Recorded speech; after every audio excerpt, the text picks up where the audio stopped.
লামিসা এবং সোহাগের ভিতরে যে দ্বন্দ্বটা আমরা সরাসরি গিয়ে যেটা পেলাম, একটি দ্বন্দ্ব, সেটা হলো আর্থিক সচ্ছলতার ধরুন, অসচ্ছলতার ধরুন। মানে একজন গরিব মানুষ ইচ্ছা করলেই কোনো ধনী মানুষের আদরি কোনো সন্তানকে ভালোবাসতে পারবে না। এই একটা যে অবস্থার মধ্যে যখন চলে আসলো, তখন আমরা আরও একটু যখন গভীরে চলে গেলাম, তখন দেখি যে এই মেয়েটাই বারবার আপনার সোহাগের কাছে চলে আসছে।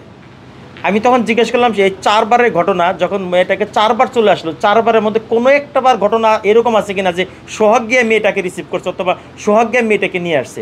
কিন্তু আমি যতগুলো তথ্য প্রমাণ পেয়েছি, কোথাও আমি দেখি নাই, শুনি নাই যে ছেলেটা মেয়েটাকে নিয়ে আসছে।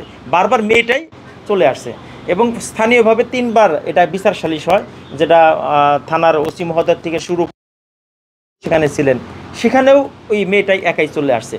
এই যে পুরো ঘটনাটা যে একটি অবস্থা সৃষ্টি হয়েছে, এটা যদিও পারিবারিকভাবে বসার একটা সিদ্ধান্ত এখানে নেওয়া হয়েছিল, কিন্তু সেখানে আমরা দেখলাম যে মেয়ের যে অভিভাবক যারা, তারা খুব একটা এগ্রি না। আর তারা আইনের প্রতি তারা খুব একটা যে আইনে যেটা করবে। তখন একটি পর্যায়ে মেয়েটা সিদ্ধান্ত নিল যে না, এখন আর আমার বসার কোনো অপশন নাই, আমি আইনের মাধ্যমেই যাব। যেহেতু তারা যেহেতু আইনে যাচ্ছে, আমিও আইনের মাধ্যমে যাব।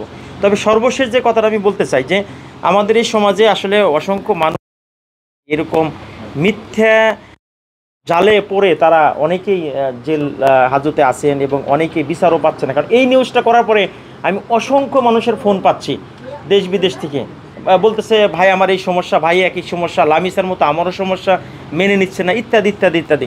আমার কথা হলো, বাবা মা, আমি একজন বাবা, আমারও 2টি সন্তান আছে। কিন্তু যখন সন্তানকে দেখবো যে সন্তান তার ভালো মন্দ বোঝার জন্য তার একটি অবস্থান সে নিয়ে নিছে, সেখানে আমি বাবা হিসাবে মনে করি যে সন্তানকে সেটা প্রায়োরিটি দেওয়া দরকার, যদি সেটা স্বচ্ছভাবে হয়। কিন্তু যখন আমি সন্তানের সাথে হ্যাসিং করব, আমি এই সমাজে দেখি যে অনেক নাবালক মেয়ে ছেলেরা আত্মহত্যা করে। কেন আত্মহত্যা করে? যখন এটা কারণ খুঁজতে যাই, তখনই যাই দেখি যে কারো না কারোর সাথে কথায় একটু খুব হার্ডলি কথা বলছে, সেটা সহ্য করতে পারে নাই, সে আত্মহত্যা করছে।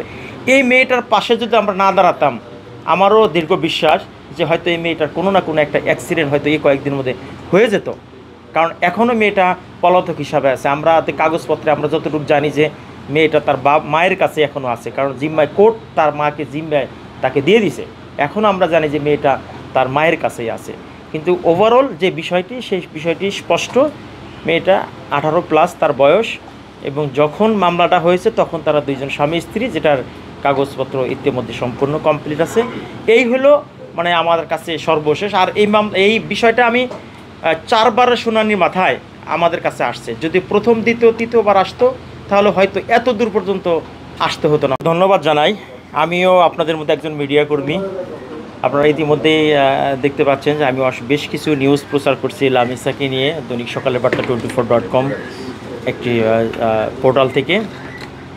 আসলে সত্যি কথা, আমরা যখন মিডিয়ার লোক, আমাদের কাছে অসংখ্য মানুষই আসে, যখন যে মানুষগুলো আসে আমরা সেটা তথ্য একটু যাচাই করার চেষ্টা করি যে সেটা আসলে কতটুকু আদৌ সত্য আর কতটুকু মিথ্যা। যখন এই লামিসার প্রসঙ্গটা আমাদের কাছে আসে, যখন ওর কাগজপত্রগুলো যখন আমি একটু ঘাটাঘাটি করে দেখে কাগজপত্রের মধ্যে আমার তখন একটু সন্দেহ কাজ করে যে এখানে তো কোনো একটি কিছু লুকানো হচ্ছে।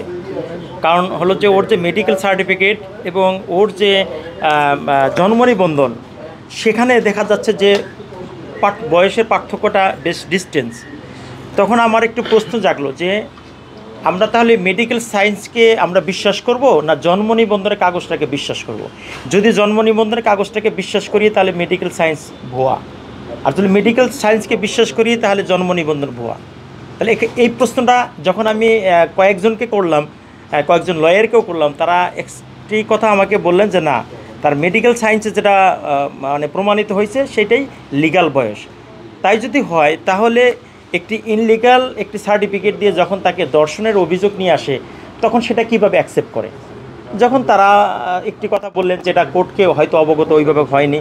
আর আরেকটি মজার বিষয় হলো যে তারিখে মামলাটা লামিসার বাবা করছে, সেই তারিখে আমরা একটি জিনিস দেখলাম যে ওই তারিখে তারা বিবাহিত। তখন তারা স্বামী স্ত্রী, এবং তাও বৈধ স্বামী স্ত্রী। কোর্ট অ্যাফিডেভিট করছে, পাশাপাশি তারা করছে মানে কাবিন, যেটাকে রেজিস্টার করি, যে তারা কাবিনটা করে ফেলছে।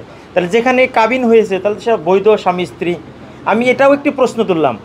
আমি আমাদের সম্মানিত যে ব্যারিস্টার মহোদয়, আমি তাকে প্রশ্ন করছিলাম, আমি আমার ওখানে যে কোর্ট অ্যাফিডেভিট আসলে কী ভ্যালু, কোর্ট অ্যাফিডেভিটের কোনো ভ্যালু আছে কি না। তখন তিনি সুন্দর একটা ব্যাখ্যা দিয়েছেন যে না, অ্যাকচুয়ালি কোর্ট অ্যাফিডেভিটের কোনো ভ্যালু নেই, এটা সম্পূর্ণ নির্ভর করে, বিবাহ নির্ভর করে তার রেজিস্ট্রের উপরে এবং একটা মুন্সির উপরে, রেজিস্ট্রের উপর ডিপেন্ড করে।